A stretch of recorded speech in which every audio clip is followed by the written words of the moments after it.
Hello, in this video I'm going to show how to set up the ANSYS Fluent heat pipe simulation from zero. The first thing that I'm going to do is create a working directory on my computer, which is this one. In this working directory, I'm going to copy the UDF source code.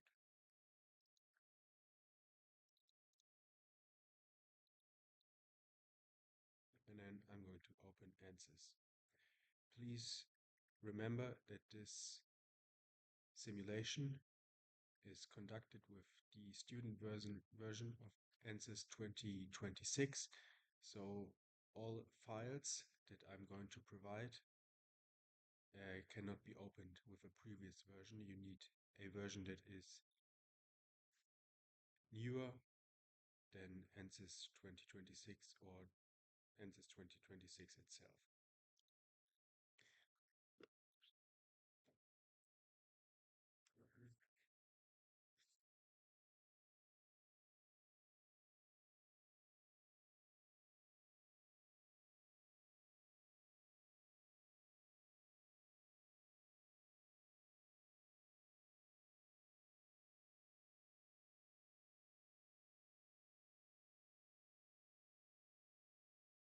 Now I'm going to save the simulation in the working directory.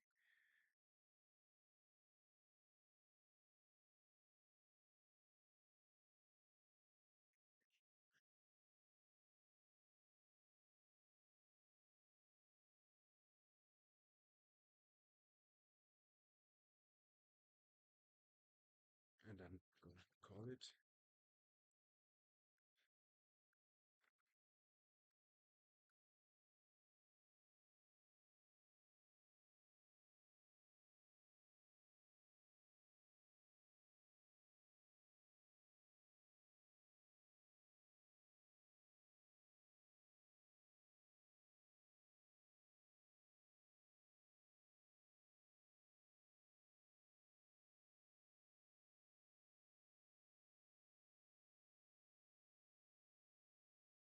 And now I'm going to open ANSYS Space Claim.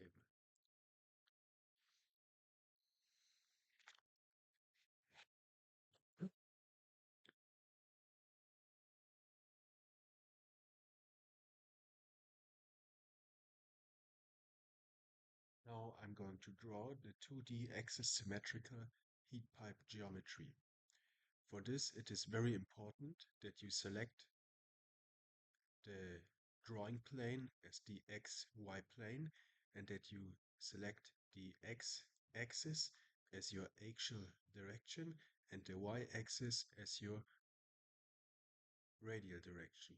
Otherwise, Fluent will not recognize the geometry as a 2D axis symmetrical geometry.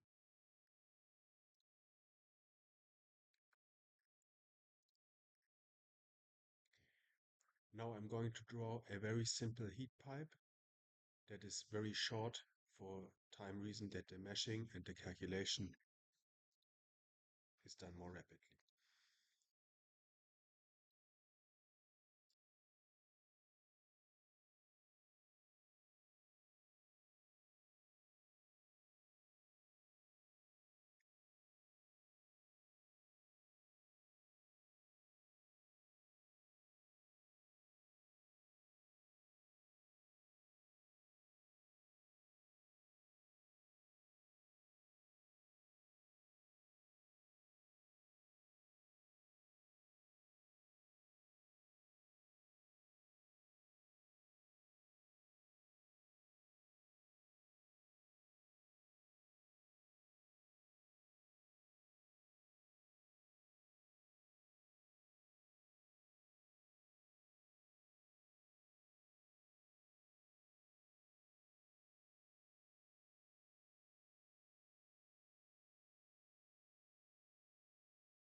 Now I've created a plane with three regions, and now I'm going to dissect the outer line, which is in the model, the outer wall surface, into different regions that I can later impose the boundary conditions in Fluent on the respective surfaces.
And now I'm going to split the body up into 3 regions.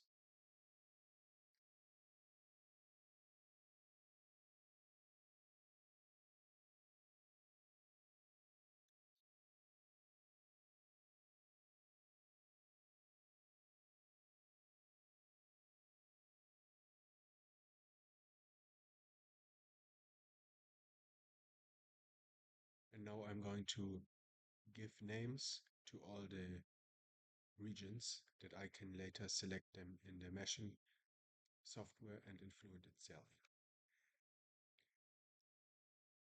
The inner vapor core I name vapor. The wick region wick, and the pipe region pipe. This piece I call the evaporator end cap.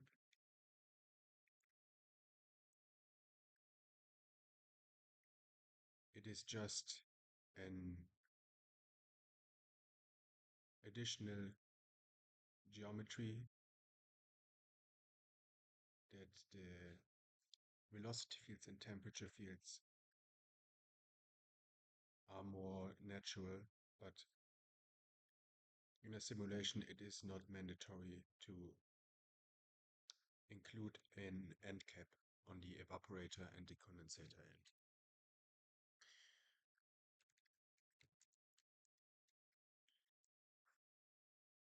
Then the evaporator itself.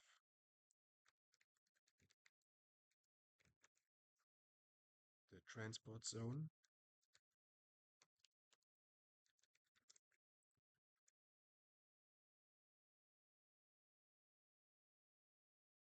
The condensator.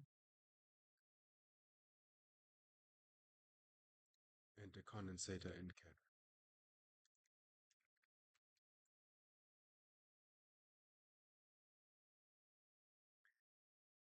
Then the wick vapor interface, which is very important.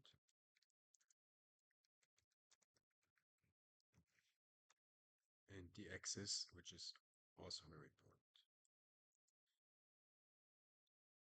And then I select for shared topology the option shared, and I have to do this because I now created 3 different regions, and if I don't select shared geometry, the meshing software in Fluent itself doesn't know that these 3 regions that I created are dependent on each other, that they are coupled.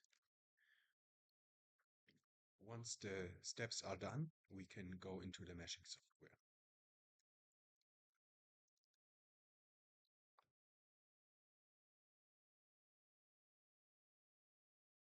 Now we are in the meshing software and we have the named selections.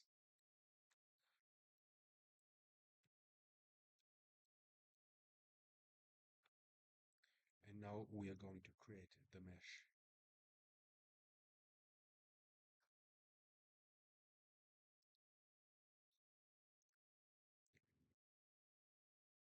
I'm going to apply a uniform element size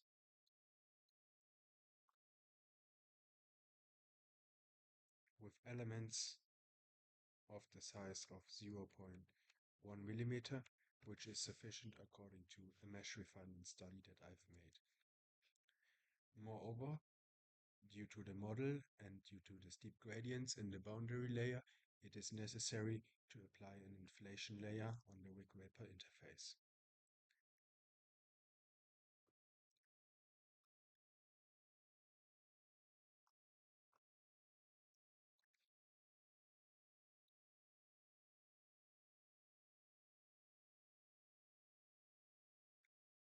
And there are going to be 3 layers with a growth ratio of 1.3. Once this is done, we can generate the mesh and upload it into the console.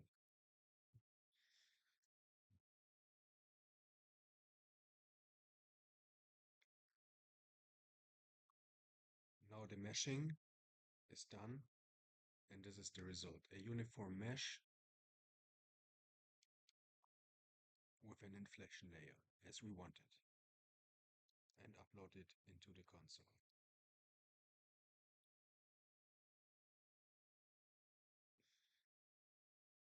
Now, once the mesh box is green, we can open Fluent.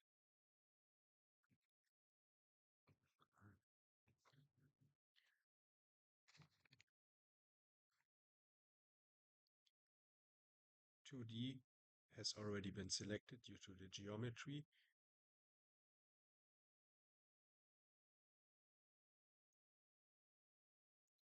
Double precision.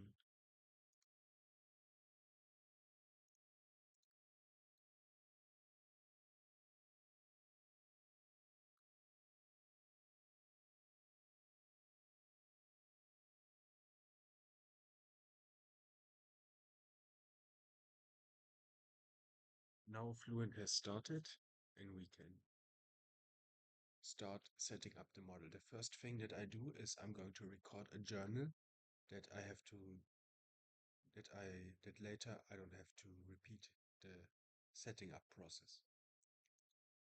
I do this by write start journal, and I'm going to place it in the working directory folder.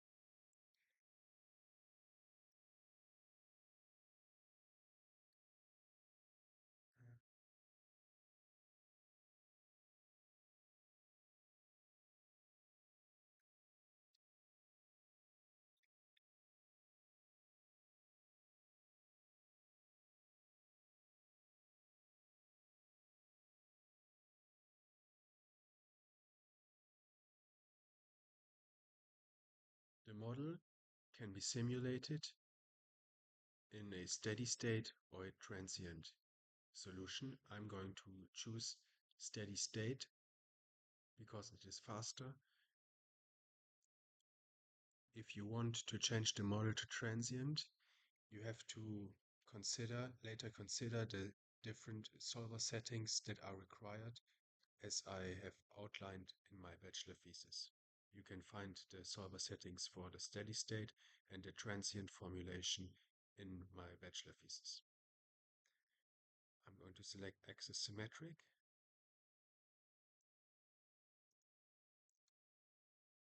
Then under operating conditions, I set operating pressure to 0 because the UDF source codes calculates its own operating pressure. And if you set an additional operating pressure in Fluent, it alters the result, which is incorrect. I turn the energy equation on and I select laminar flow.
The wick vapor interface has to be defined as a wall.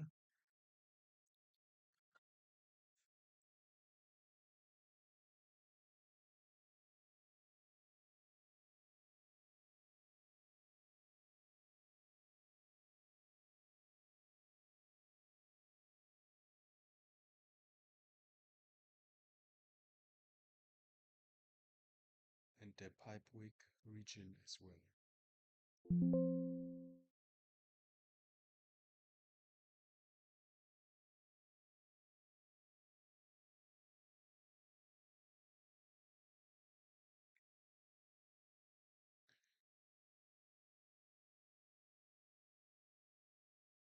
This is correct.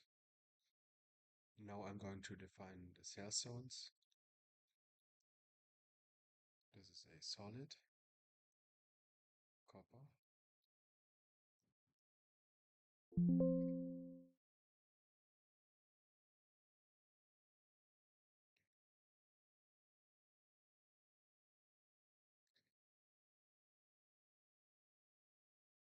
The wick region is defined as a liquid, and the porous zone is turned on.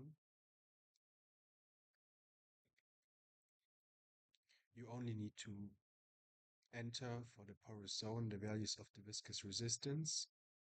This is already correct by default, and the porosity, and the material of the wick region, which I'm going to define subsequently.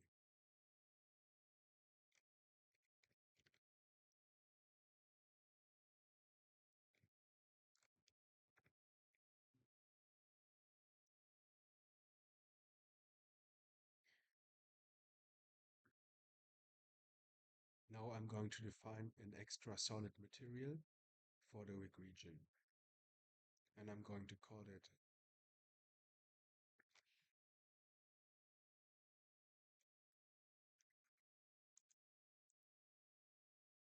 which has all the properties of copper except for the thermal conductivity, because as outlined in my bachelor thesis, the thermal conductivity is calculated from a different formula, and therefore we need to set our own material with the calculated conductivity in Fluent.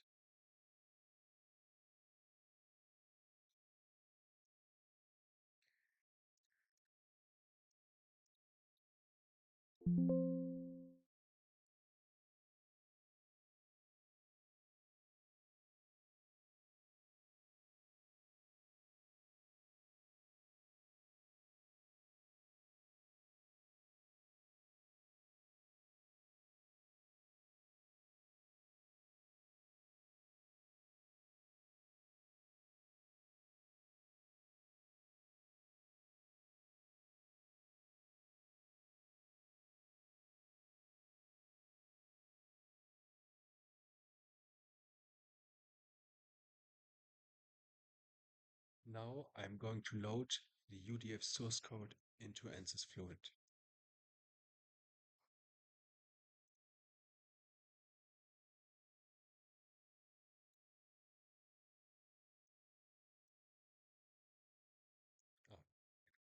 And And before I must do one very important thing.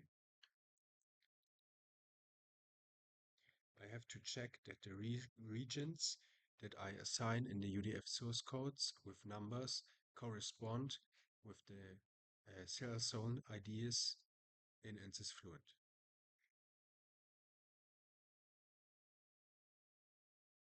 Vapor cell 7, wick 8, wick vapor interface 4 corresponds.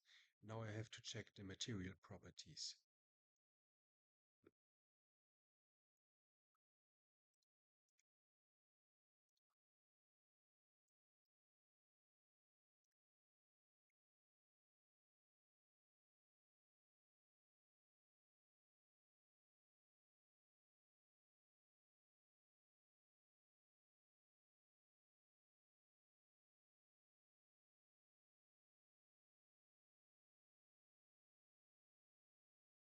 Matches.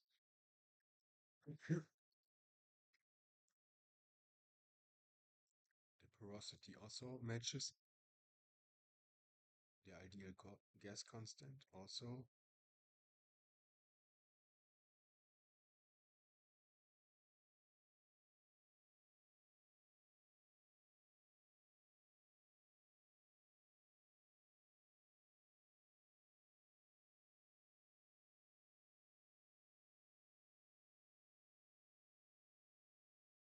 And now the thermal conductivity of the vapor does not match, therefore I have to correct it.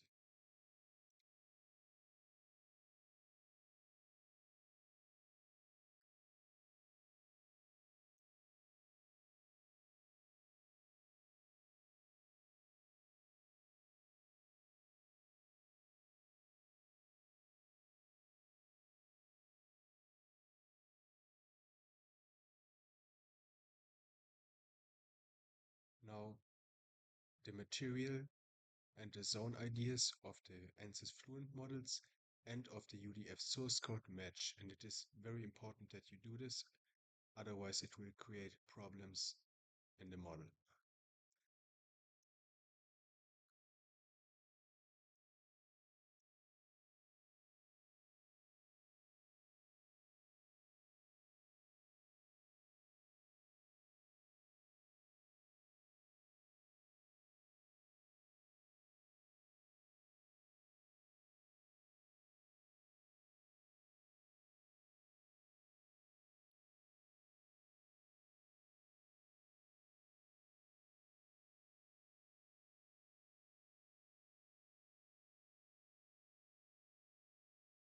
Now you can see that the UDF source code has been loaded into the console.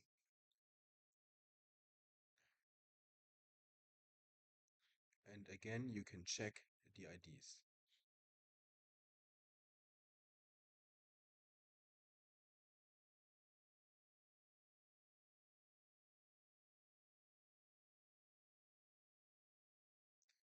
And as you can see,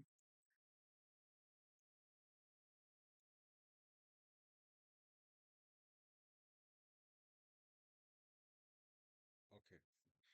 And now the UDF source code has calculated us from the thermal conductivity of the liquid and the thermal conductivity of the wick metal, the effective thermal conductivity in accordance with the formula in my thesis.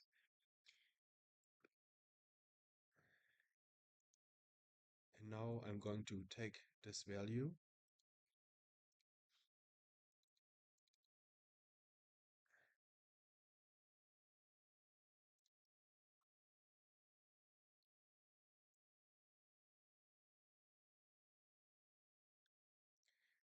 and assign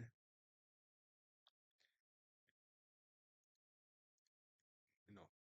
Now I'm going to call the hooks of the UDF.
The X momentum source terms are disregarded.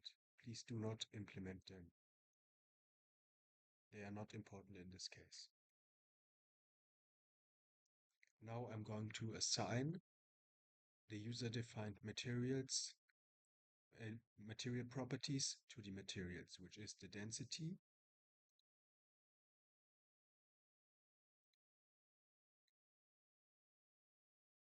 and the thermal conductivity,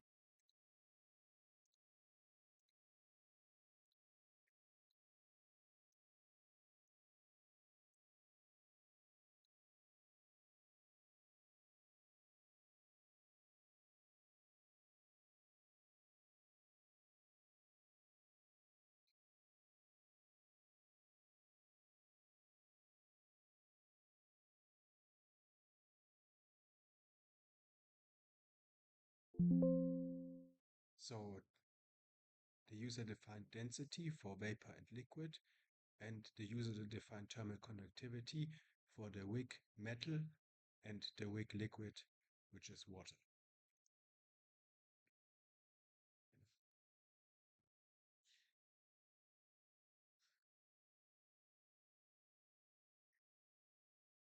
Now I'm going to proceed to the solver settings. This code mainly works with coupled algorithm, which is already selected by default. And it is very important that you turn pseudo time method on, otherwise the code will not work. And for momentum, select first order upwind. The details of the solver settings you can find in my bachelor thesis. For the under relaxation factors, you can take the default values that Fluent provides you. And one important thing to mention, there's another under relaxation factor which is built into the code, which is this one, the under relaxation factor of the mass flux. It under relaxes the interfacial mass flux at the wick vapor interface, and it is the most important under relaxation factor. If the model does not converge, this is the first thing that you should lower, the mass flux under relaxation factor. And I'm going to lower it now to 0.05. And this means basically that Fluent only takes 5% of the updated solution, which stabilizes.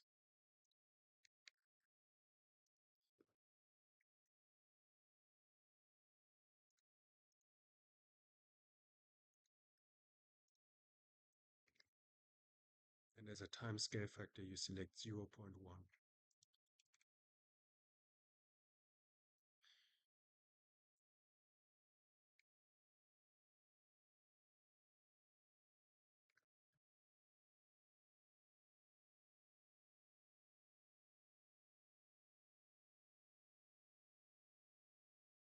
Now we need some monitors to monitor our solution and to be able to assess convergence.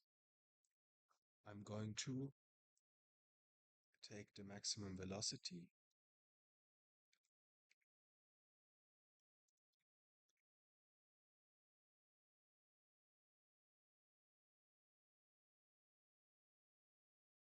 the operating pressure, which is a user-defined memory. The user-defined memories you can find here. So it is UDM8 is the operating pressure. Going to take the maximum value. And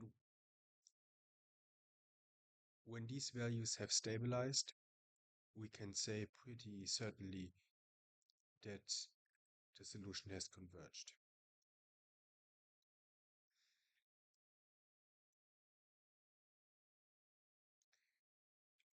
And since we are going to set the input power at the evaporator and the condensator temperature, we also need to monitor the evaporator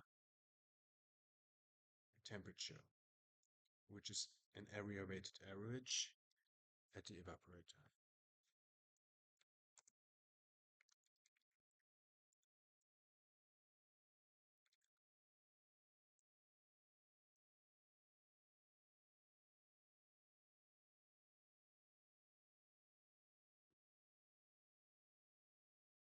Then we want, since we have an input power, we also want to know if the input power is equal to the output power, which is an integral over the condensator area.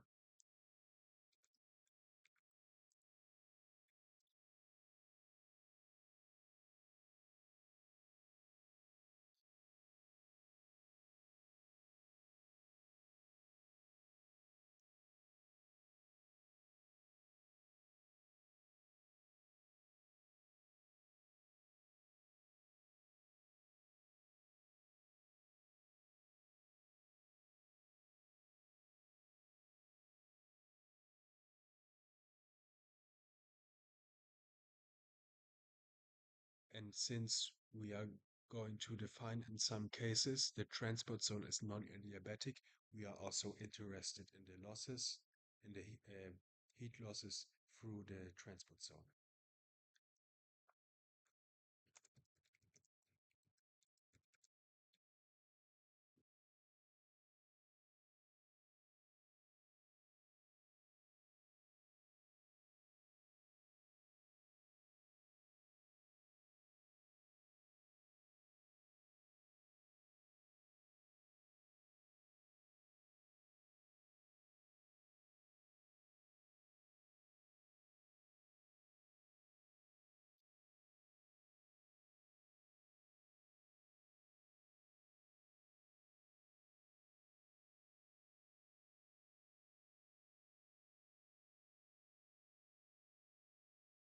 Now I'm going to set up a contour for the temperature.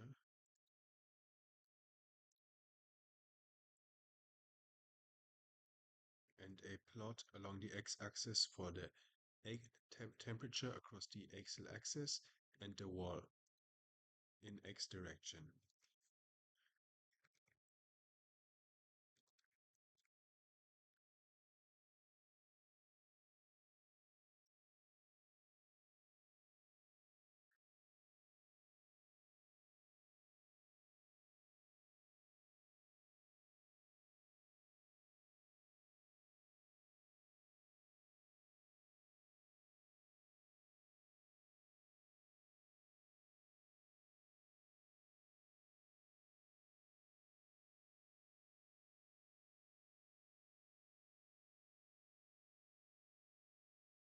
And then I'm going to set up the boundary conditions.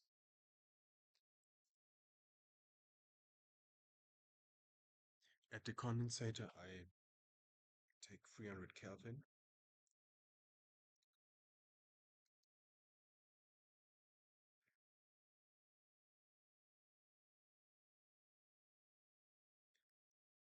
For the transport zone, I set an ambient temperature of 0 degrees Celsius with a heat transfer coefficient of 1. And for the evaporator, I set an input power of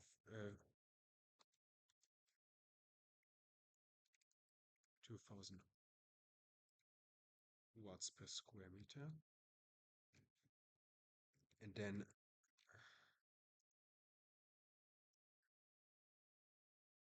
I'm going to initialize.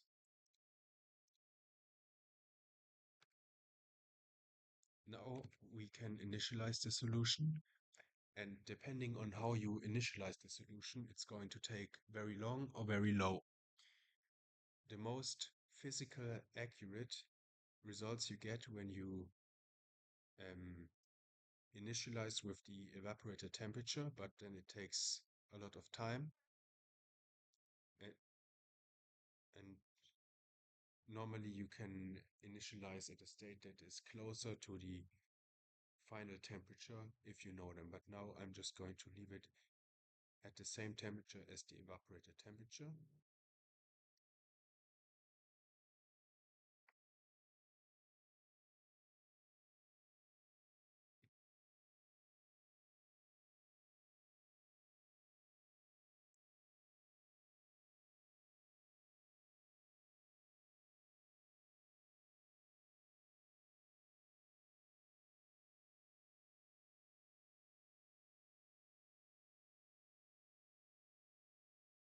forgot to initialize one thing, the actual velocity also.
And as we can see now, this is a very good example of the solution just exploding because the under relaxation factors are too high, which I'm now going to change.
And now I lowered the under relaxation factors, and as you can see, the simulation evolves much more stable.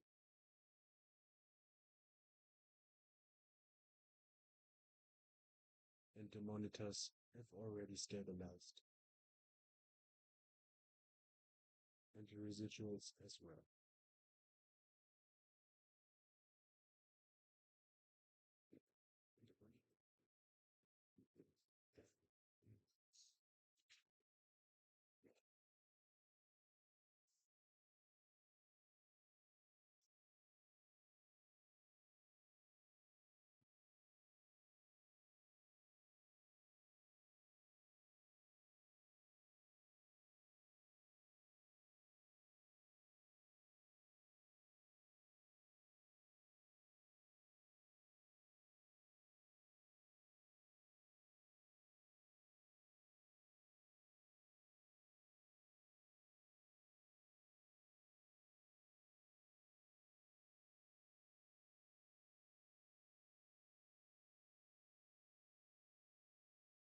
Now we can see the contours of the temperature.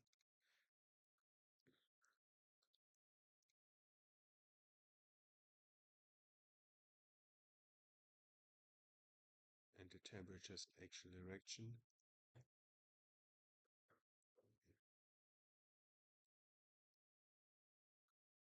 And other contours, such as for example, the user-defined function, such as the momentum source terms, the mass source terms, and the interfacial mass flux.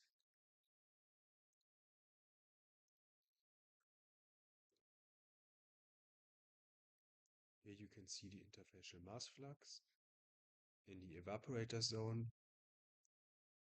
mass goes from the wick into the vapor core. The mass flux is positive, and in the condensator zone it is negative.